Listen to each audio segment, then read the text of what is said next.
A single handwritten Bible once cost as much as a family home. This was the world before a goldsmith named Johannes Gutenberg assembled a machine that would shatter the old order of knowledge. His printing press, emerging around 1440, did not merely speed up book-making. It rewired the entire European mind, redirecting the flow of information and power away from a privileged few and into the hands of a growing public. By the end of this story, you will understand how a single invention ignited the Reformation, accelerated science, and laid the foundation for our modern world.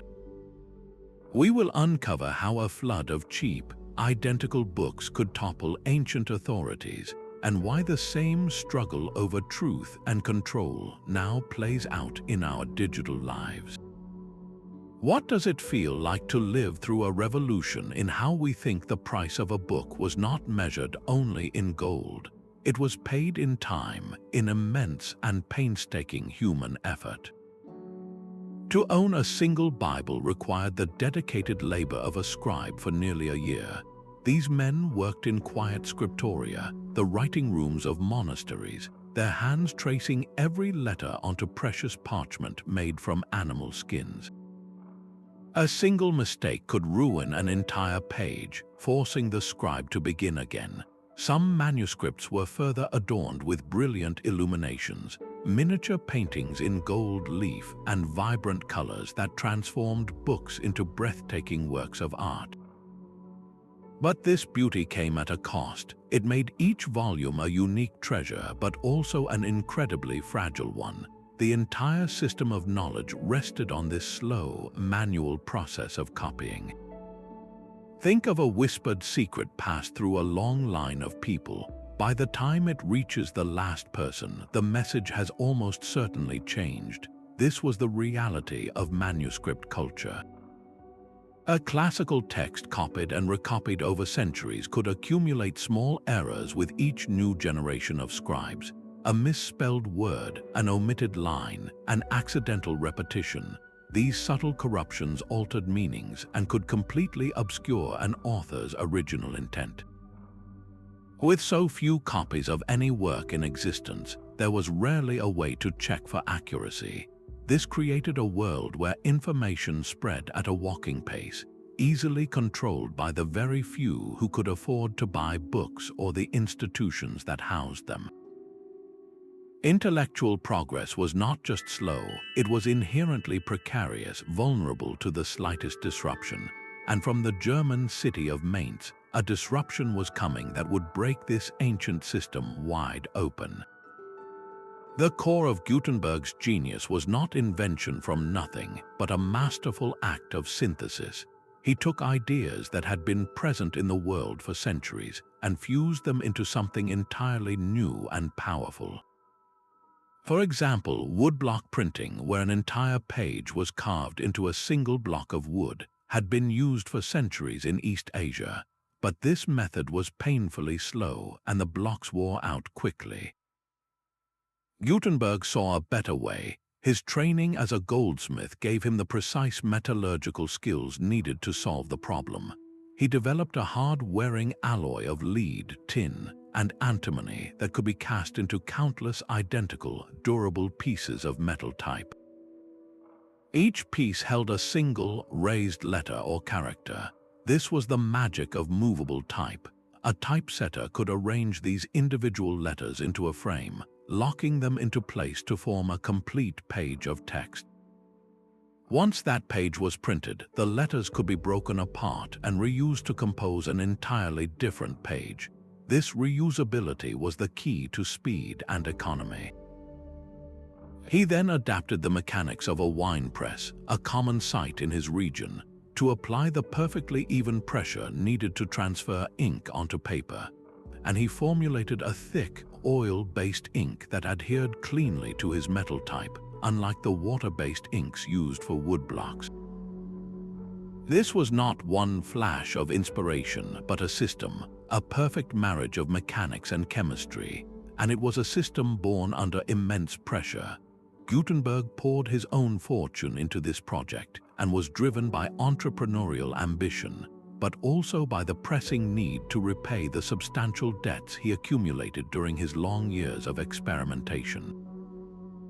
The ultimate proof of his system's power was his 42-line Bible, a work of stunning quality and uniformity that silenced any doubters.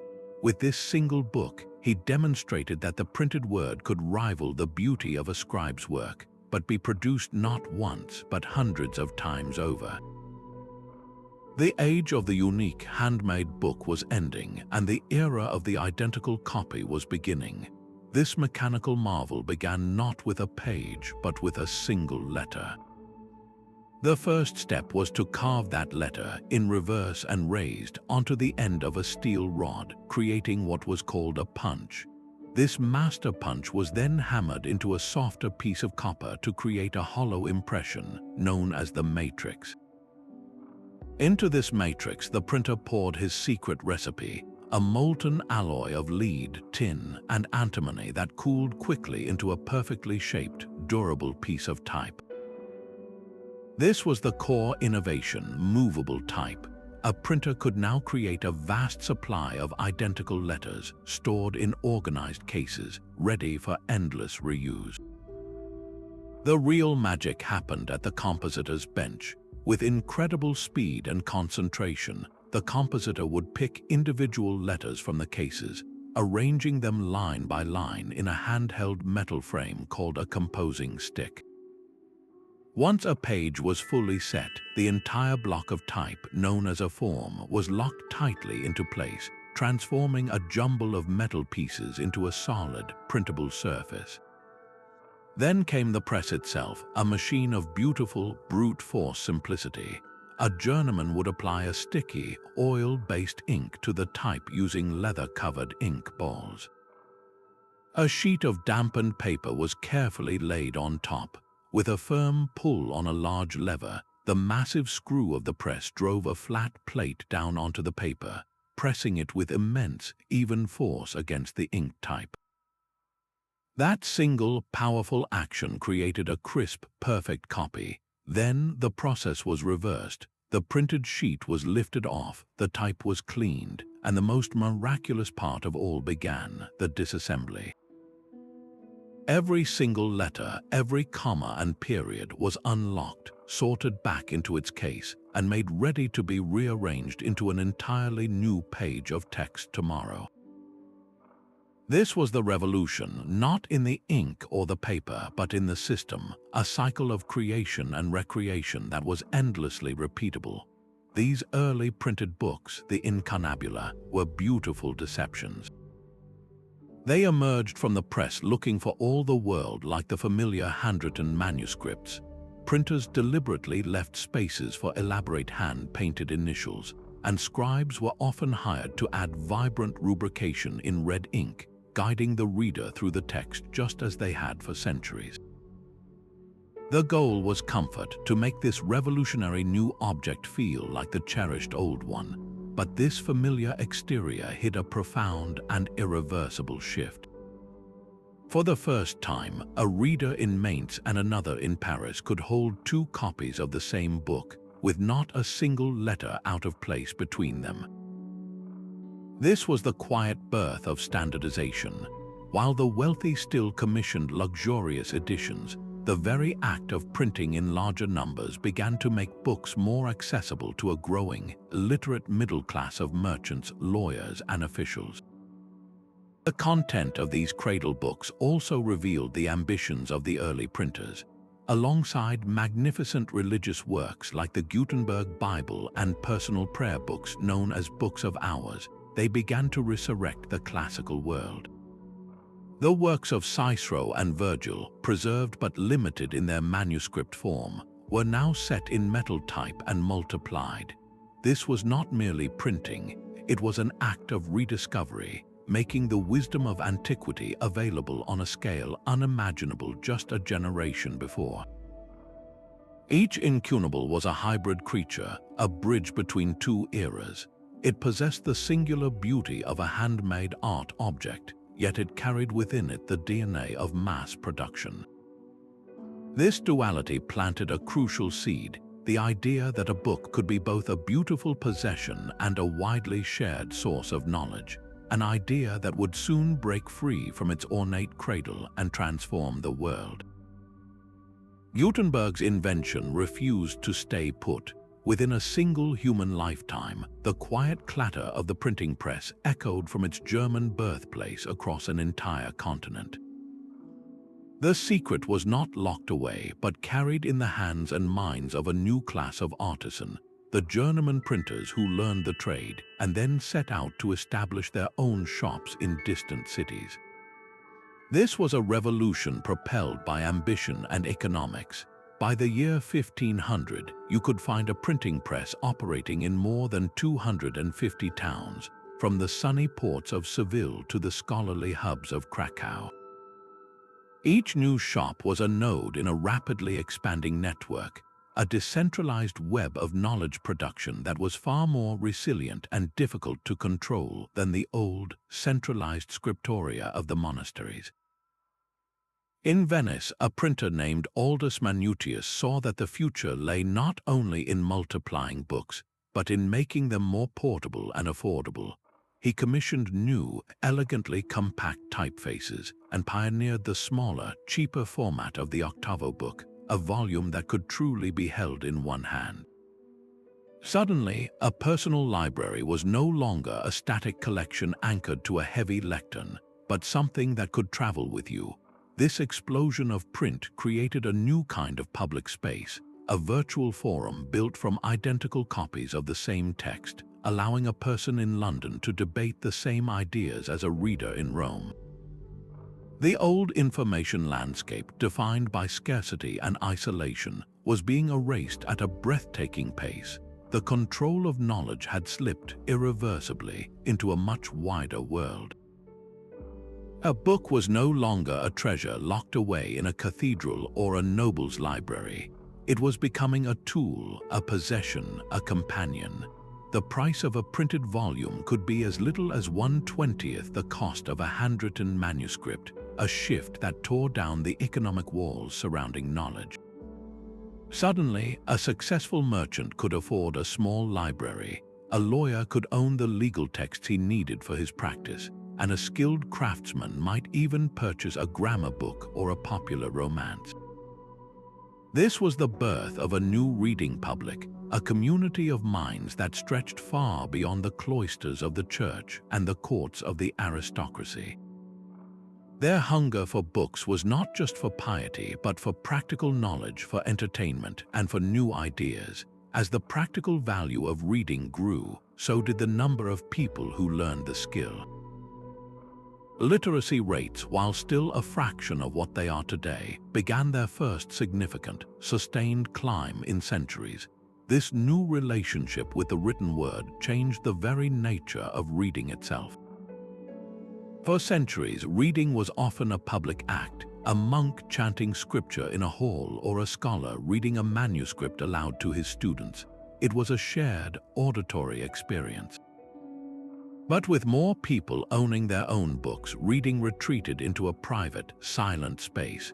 You could sit alone with a text, your eyes moving across the page without a single sound. You could pause on a difficult passage, reread a line that captured your imagination, or simply sit and think. This silent, individual engagement fostered a more personal and, crucially, a more critical relationship with ideas. You were no longer just a listener receiving a sanctioned interpretation. You were a thinker in direct conversation with the author. This quiet revolution in a reader's chair was preparing the ground for a much louder one that would soon shake the foundations of Europe. That silent, private conversation between a reader and a printed page depended on a new kind of trust. For centuries, if you picked up a manuscript of a Greek philosopher or a Roman poet, you could never be certain you were reading his actual word. A tired scribe in a cold monastery might have accidentally skipped a line 5 generations ago.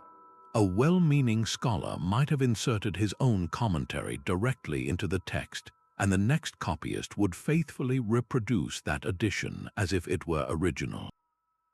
Every book was a living, changing thing, warping slowly as it passed through countless hands. The printing press froze this fluid tradition in its tracks. Once a printer locked his metal type into a frame, he created a master copy from which hundreds, even thousands of perfect duplicates could be pulled. A scholar in Bologna and a student in Oxford could now debate a specific passage from Cicero, confident they were looking at the very same words, the same punctuation, even the same typographical errors. This was the birth of the authoritative edition. For the first time, it became possible to establish a fixed, reliable version of a text and then multiply that stability across a continent. The impact on fields like medicine was immediate and profound. A physician no longer had to worry whether his copy of an ancient medical text was missing a crucial ingredient from a remedy or had mislabeled a diagram of the human body.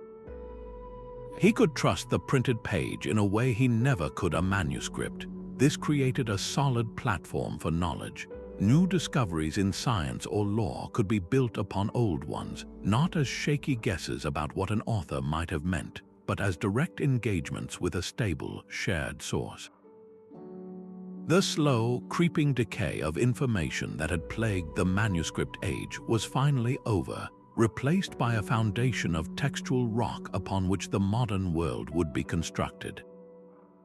A single, shared language had long held the keys to knowledge in Europe. That language was Latin, the exclusive tongue of the church, the university, and the royal court. To be educated was to know Latin, creating a powerful intellectual barrier that separated a small, privileged class from everyone else.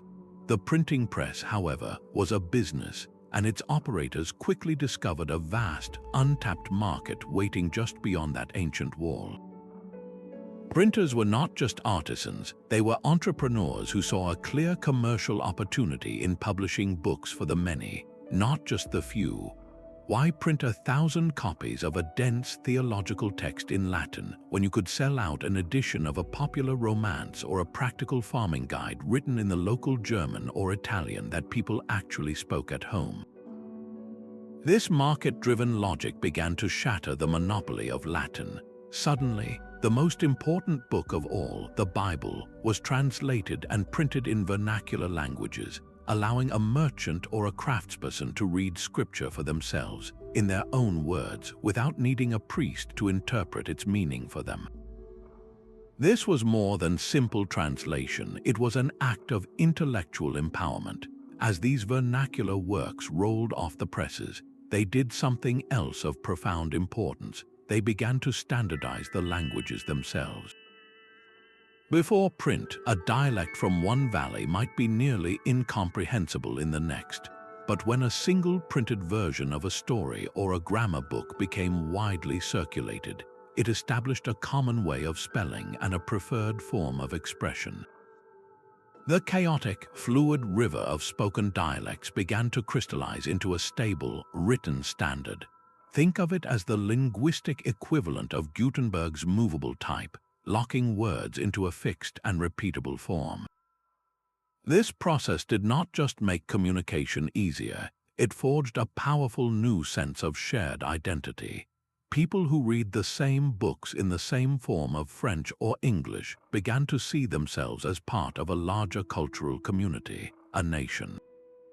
The printed vernacular book became a mirror in which a people could see their own collective reflection, no longer filtered through the elite language of a distant clerical class.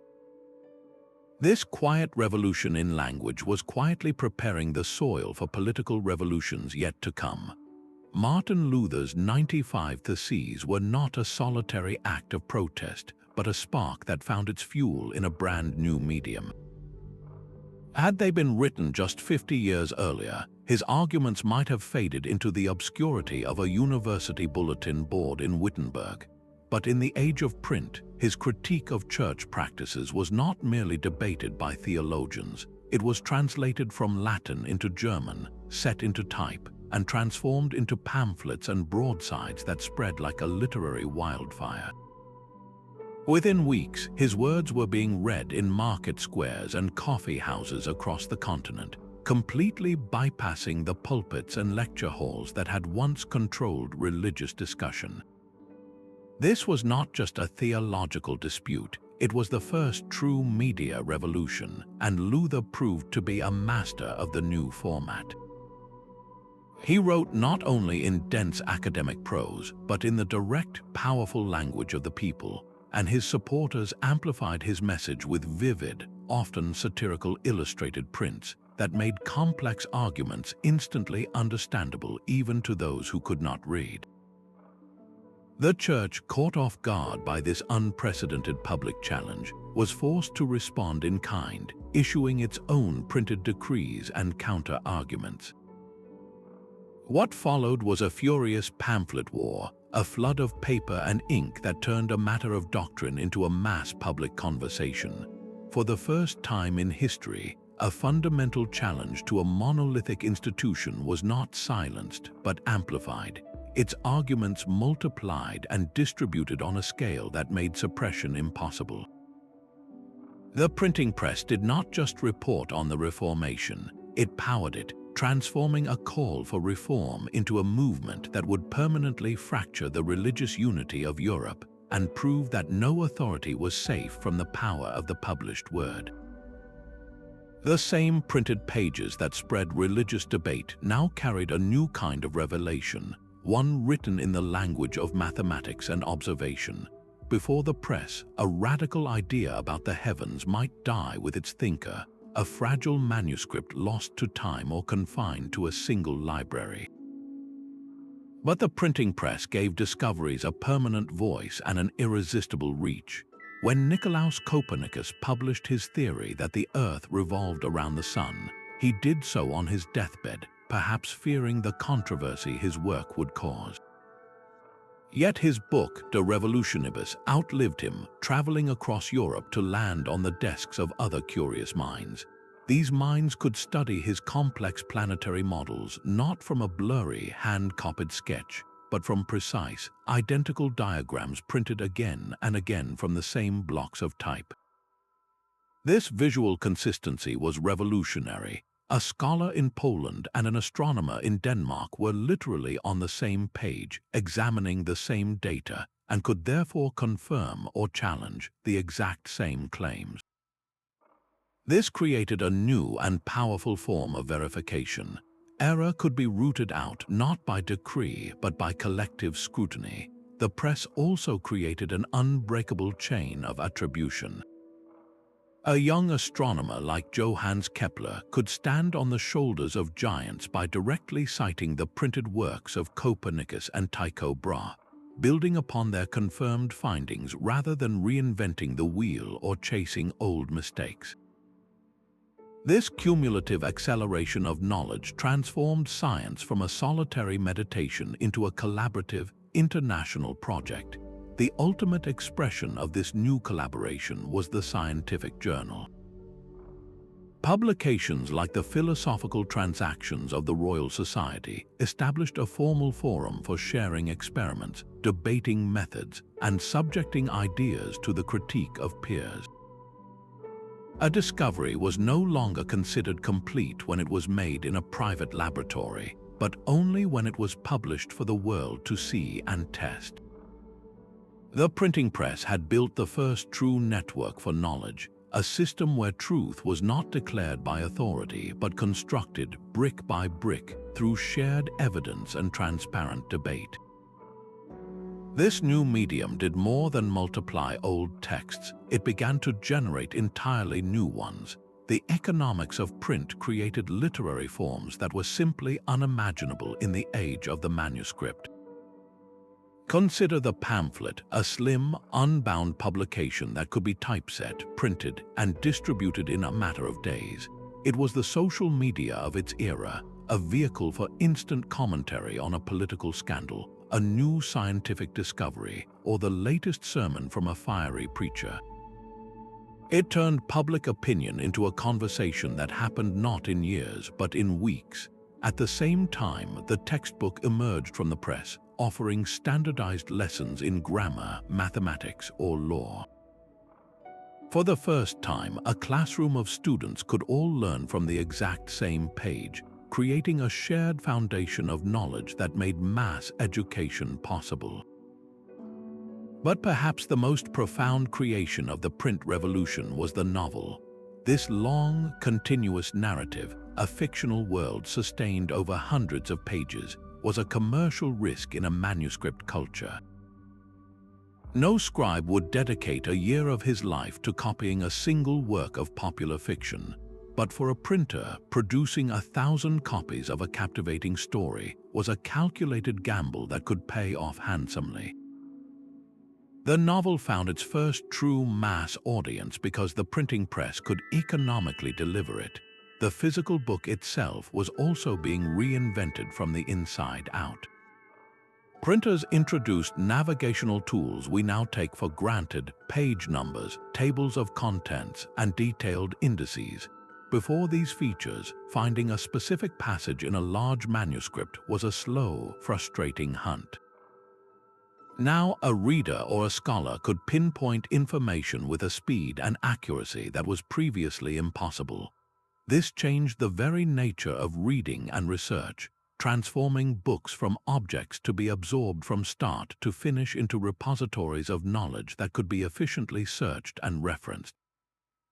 The modern book, as a structured, portable, and navigable information tool, was not inherited from the scribes, it was engineered by the printers.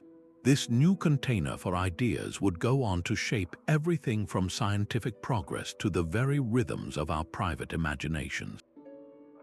A new anxiety began to creep into the world of letters, the unsettling feeling of drowning in a sea of ink and paper. Where a scholar of the previous century might have aspired to read every significant book in his field, he now watched in despair as the sheer output of the presses made such a goal laughable. How could one possibly keep up? The very abundance that promised universal knowledge now threatened to create a new form of ignorance, one born not from scarcity, but from an overwhelming surplus. The human mind required new tools to navigate this uncharted ocean of information. The response was as ingenious as the press itself. Printers and scholars began to compile bibliographies, vast lists of books that attempted to map the entire territory of printed knowledge.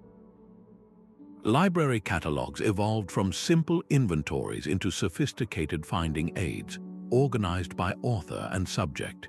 And from this need arose the modern encyclopedia, a single work that promised to digest and summarize the key findings of thousands of others, offering a shortcut to understanding in an age of exploding specialization. The keeper of these collections, the librarian, saw his role transform entirely. He was no longer just a guardian protecting precious, irreplaceable manuscripts from decay and theft. He became an information architect tasked with organizing, classifying, and providing access to a flood of new acquisitions, a collection that was meant not to be hoarded but to be used. This new landscape forced readers to develop a critical skill they had rarely needed before: the art of source evaluation. When only one copy of a text existed, its authority was often tied to the institution that housed it.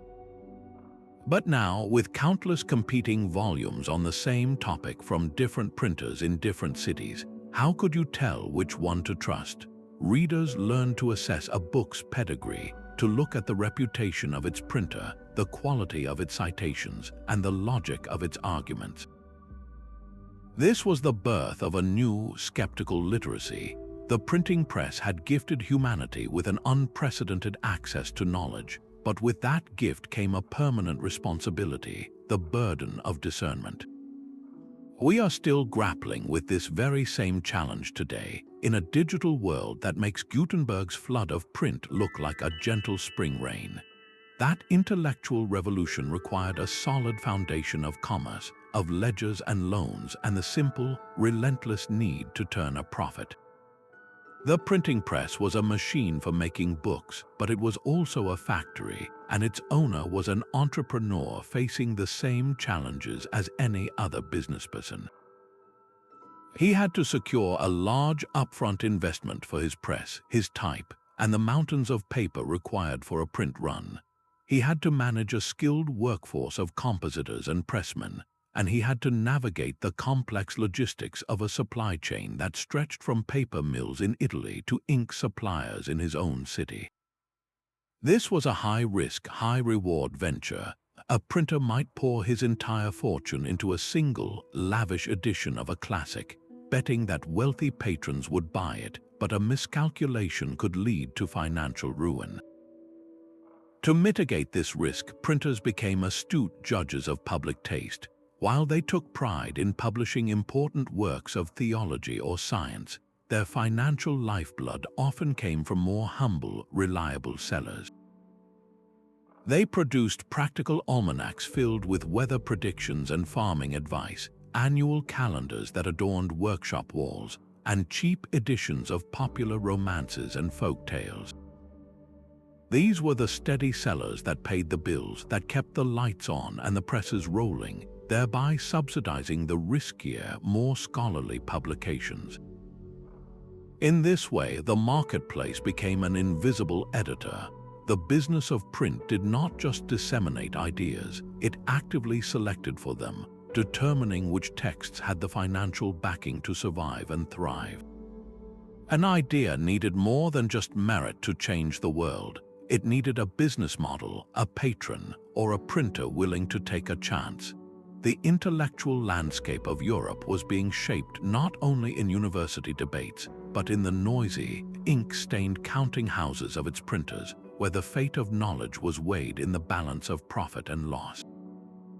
A new power always draws a countervailing force. As printed books began to circulate with unprecedented speed, the institutions whose authority was built on controlling knowledge recognized the threat. The Catholic Church, facing the wildfire spread of Protestant ideas, responded with one of history's most systematic tools of censorship, the Index of Forbidden Books. This was not a simple list, but a constantly updated catalogue of texts that the faithful were prohibited from reading, possessing, or selling under penalty of excommunication. It was a desperate attempt to build a wall against the flood of print, declaring certain ideas too dangerous for ordinary minds. Secular rulers, equally wary of challenges to their power, enacted their own controls through licensing systems. A printer needed official permission, a royal privilege, or a government license to operate his press. Publishing a work without this stamp of approval was a serious crime, punishable by heavy fines, the destruction of one's press, or even imprisonment. The aim was to make the state a gatekeeper, ensuring that only approved narratives ever saw the light of day. Yet this very pressure gave rise to a brilliant defiance. Printers became masters of evasion, publishing controversial works without the name of the author or the location of their shop. They would use false title pages, claiming a book was printed in a liberal city like Basel, when it was actually produced in the heart of Paris. Banned texts were smuggled in shipments of legal books, hidden in barrels or disguised with innocent covers. This cat-and-mouse game between the censor and the publisher had an unintended consequence. It often amplified the very ideas it sought to suppress. The mere fact that a book was forbidden made it intriguing, lending it an aura of forbidden truth that could attract more readers than it might have otherwise found. The struggle to control the press in its earliest days laid bare a permanent tension, the conflict between a society's desire for stability and the individual's right to access ideas. This is not a historical footnote, but the first chapter in the ongoing story of how we manage the powerful and disruptive flow of information in our world. Yet the revolution was not made of words alone. The same press that locked letters into place could also hold lines and shapes, creating a new language of sight that was every bit as powerful as text. For the first time in history, a detailed drawing could be perfectly copied, not just once, but 1,000 times over. This was a seismic shift for knowledge that lived in the realm of the visual, ideas that could never be fully captured by description alone. Consider the human body. For over 1,000 years, physicians had relied on the anatomical teachings of Galen, a Roman doctor whose work was based largely on animal dissection. His errors were faithfully copied by generations of scribes, becoming unshakable dogma. Then came a young professor named Andreas Vesalius. He did something radical. He stood over the cadaver himself, dissecting with his own hands and directing artists to draw exactly what they saw. These stunningly accurate drawings were then translated into wood blocks and printed in his monumental work on the fabric of the human body. For the first time, a medical student in Padua and a surgeon in London could study the same intricate illustration of the musculature or the skeletal system, seeing with their own eyes the true structure of a human heart. The printed image did not just support the text, it corrected it, providing visual proof that overturned centuries of inherited error. The same precision transformed how people saw their world. A printed map was no longer a unique, fantastical artifact drawn for a king, rich with sea monsters and guesswork. It was a standardized, reproducible tool.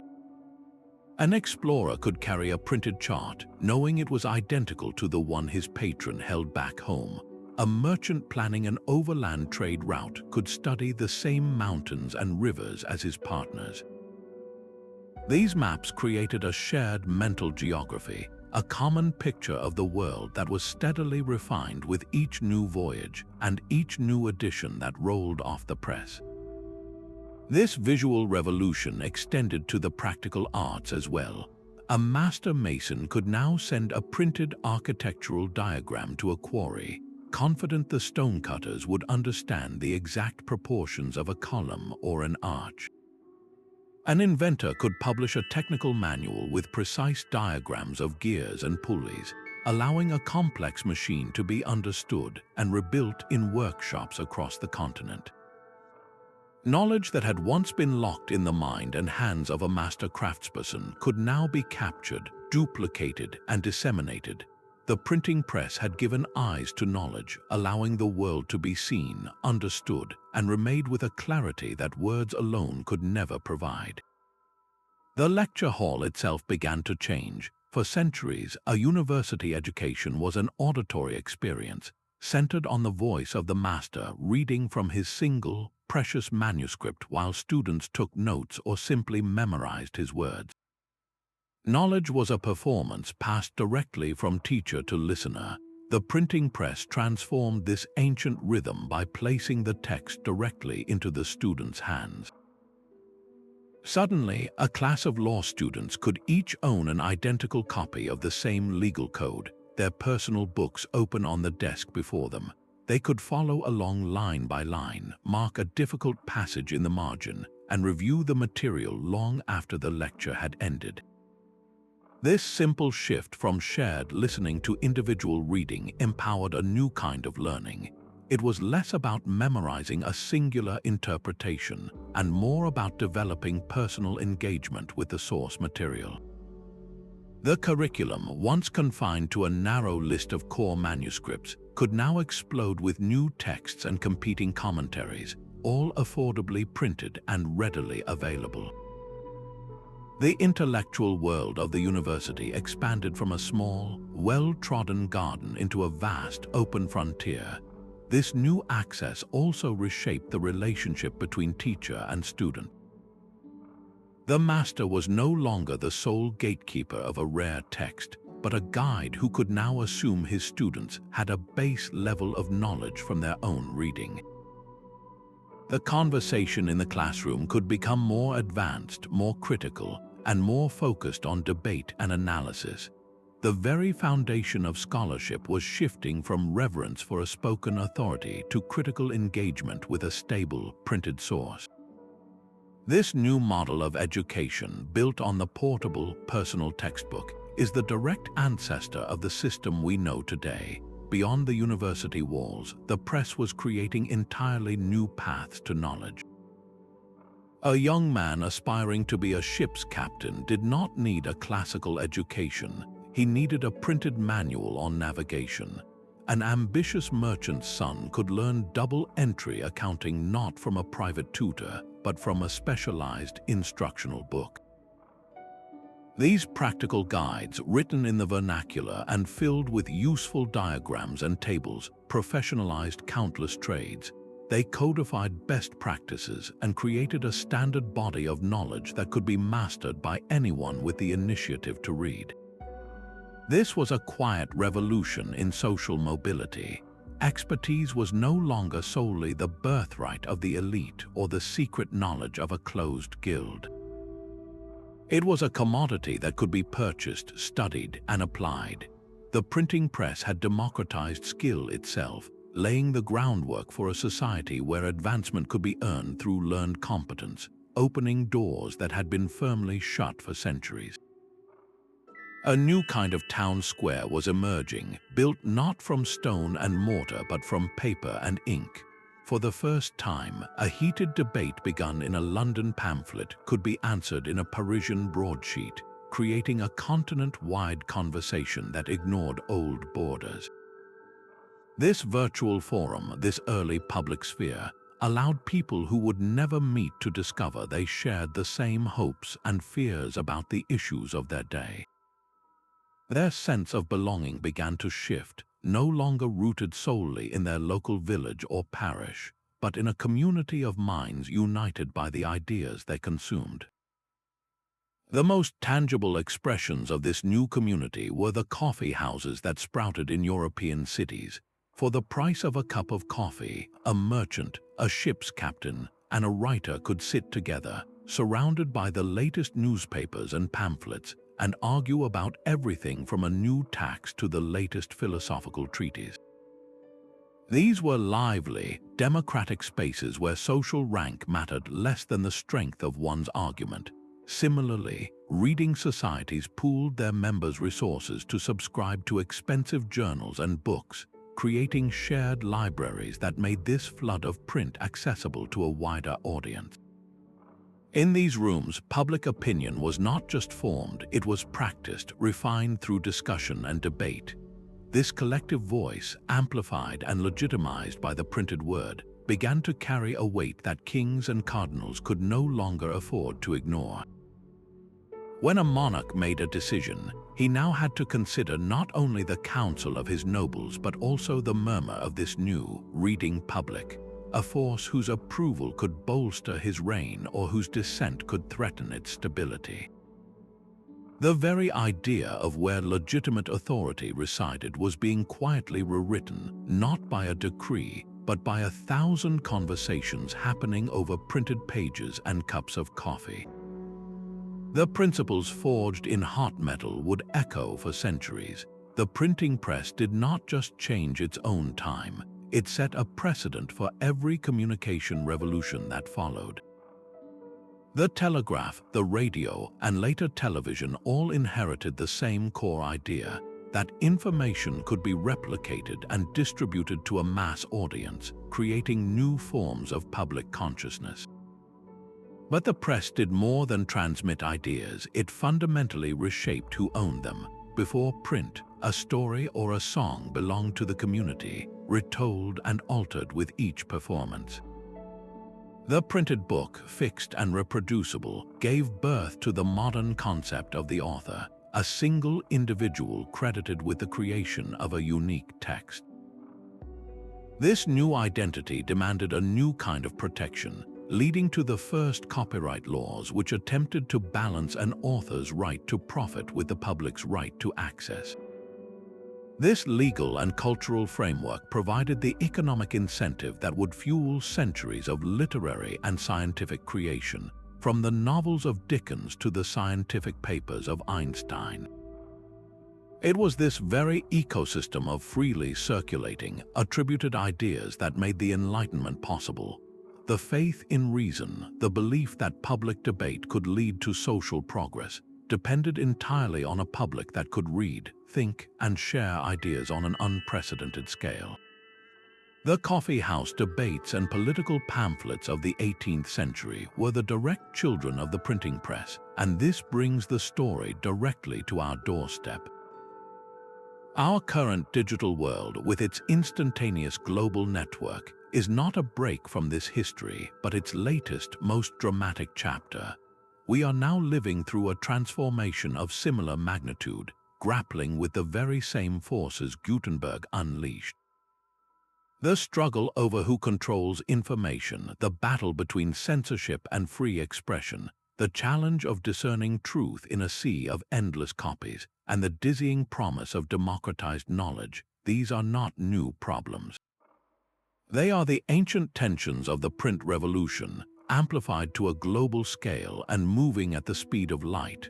Understanding how a 15th century goldsmith reshaped the world does not just tell us about the past, it gives us the essential context to navigate our own noisy, connected, and uncertain present. Its beauty was a deliberate argument. To convince a world that revered the handwritten manuscript, Gutenberg's Bible had to look the part. The typeface he designed was a masterpiece of forgery, meticulously crafted to replicate the dense, vertical elegance of the textual script favored by the finest scribes of the Rhineland.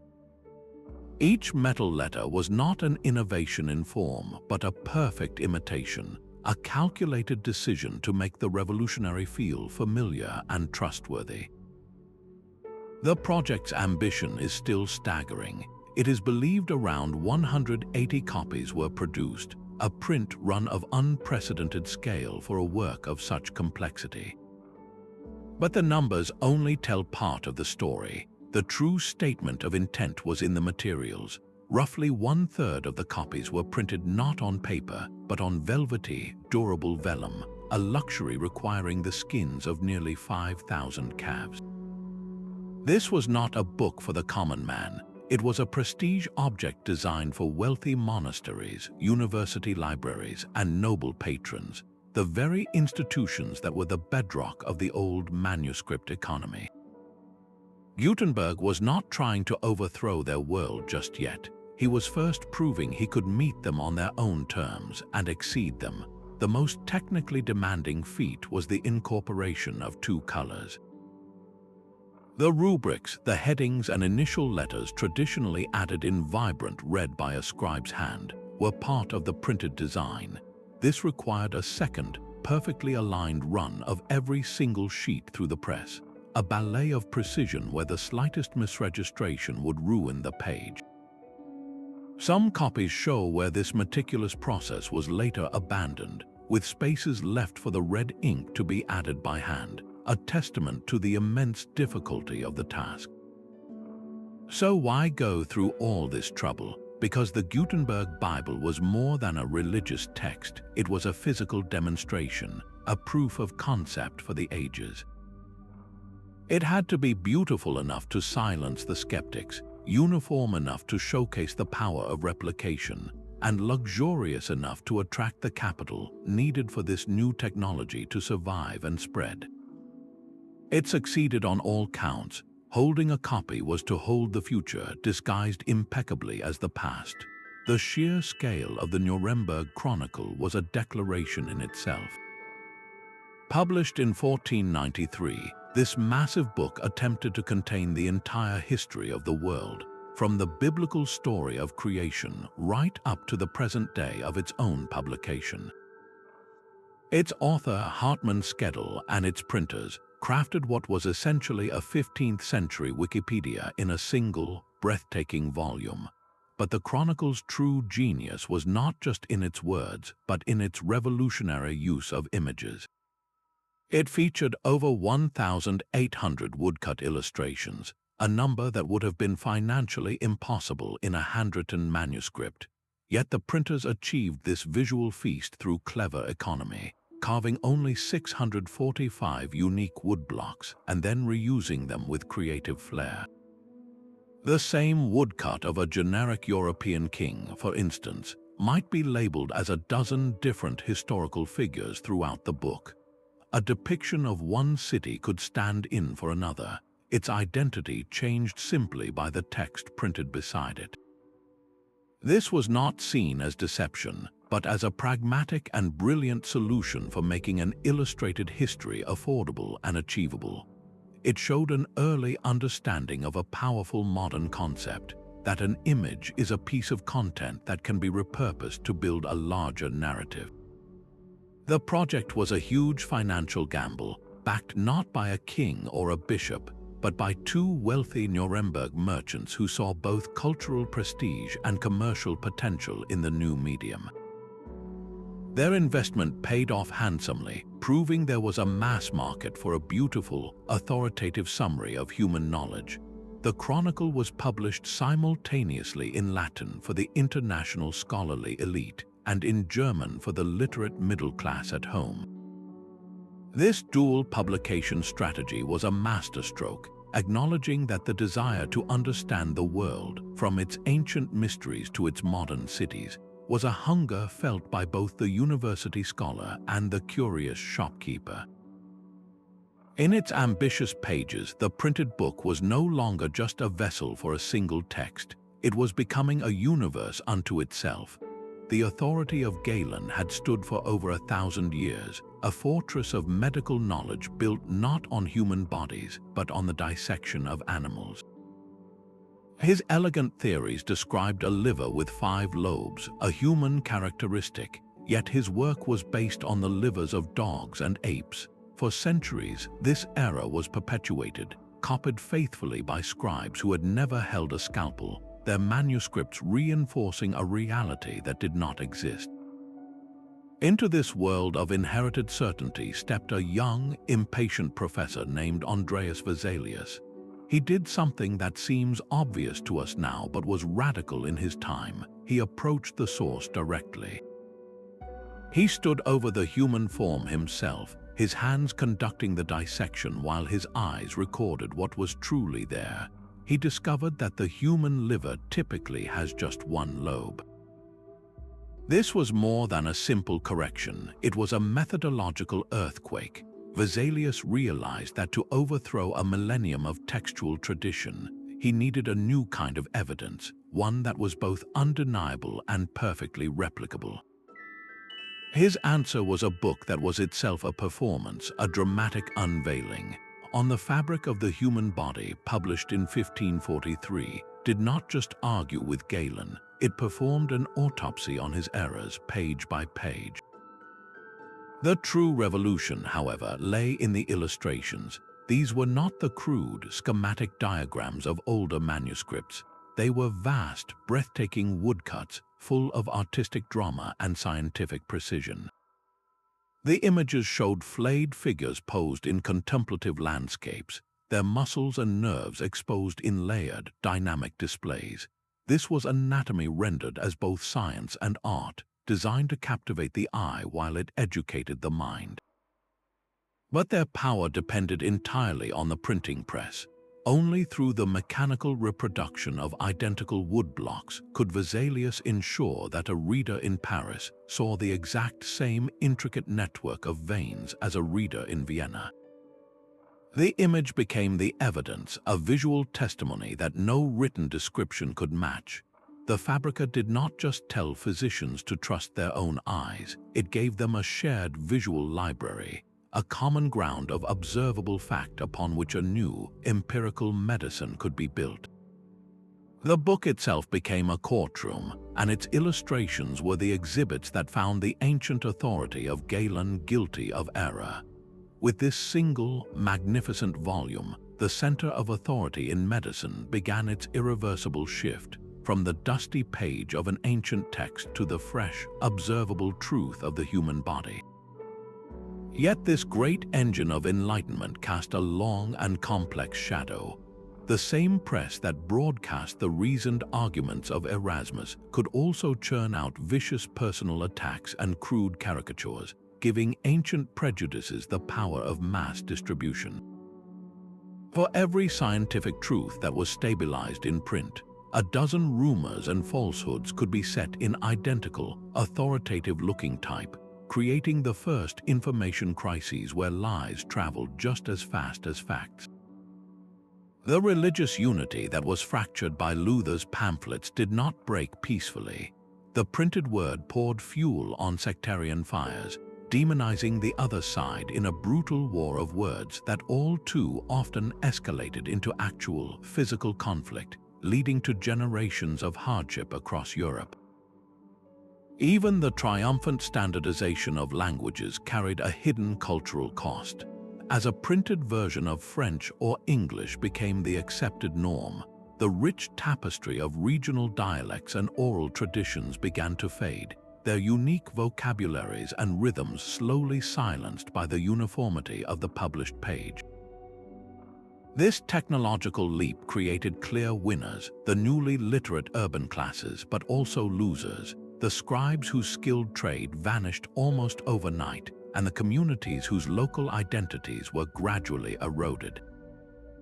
This duality forces a difficult but essential question: is any tool that reshapes human communication purely a force for good, or is it inherently ambivalent, a lever that can lift up or tear down with equal force? The printing press gifted humanity with a new mirror to see itself, but the reflection it showed contained both brilliance and darkness.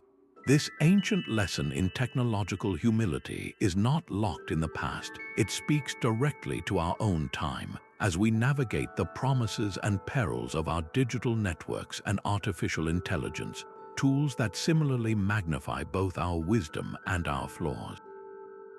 The story of the printing press is often told as a European phenomenon, but the pieces of this revolutionary technology were assembled centuries earlier and thousands of miles away. In 11th century China, an artisan named Bai Sheng first crafted movable type from baked clay. Later, in Korea, the royal court championed the development of metal type, creating exquisite fonts to reproduce Confucian classics well before Gutenberg was born. Yet in these rich and sophisticated cultures, the printing press did not ignite the same kind of societal earthquake. The reasons for this divergence reveal a profound truth about innovation itself. A technology's power is never just in its design, but in the world it is designed to serve. The Chinese writing system, with its thousands of unique characters, presented a monumental challenge. A printer needed a vast, almost unmanageable inventory of type to compose a single page, making the process far more complex and expensive than setting a European language with its compact alphabet of just over 20 letters. Furthermore, the social and political structures of East Asia were highly centralized. Imperial courts and scholarly elites controlled the flow of information, and their communication needs were often met by more traditional methods like woodblock printing, which was perfectly suited for reproducing artwork and texts with those intricate characters. There was no powerful, rising merchant class hungry for new kinds of practical or controversial knowledge, no politically fragmented landscape where a banned book printed in one state could find safe harbor and a ready audience in the next. In Europe, the press arrived into a perfect storm of intellectual ferment, economic ambition, and political division. It was this specific ecosystem of competing powers and rising literacy that turned a mechanical process into an unstoppable force for change.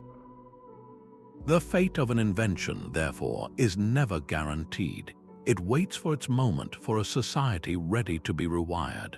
A single decision in a printer's workshop could determine which ideas lived and which faded into obscurity. These men were not passive conduits for the words of others. They were active architects of the intellectual landscape, wielding immense influence over the very substance of the Renaissance and Reformation. In Venice, Aldus Manutius looked at the hefty, expensive folios that filled the libraries of the wealthy and envisioned something entirely different.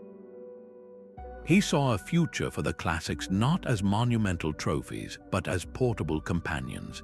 His small format, affordable editions of works by Virgil and Plato were a revolution in accessibility, fitting neatly into a scholar's hand or a traveler's satchel.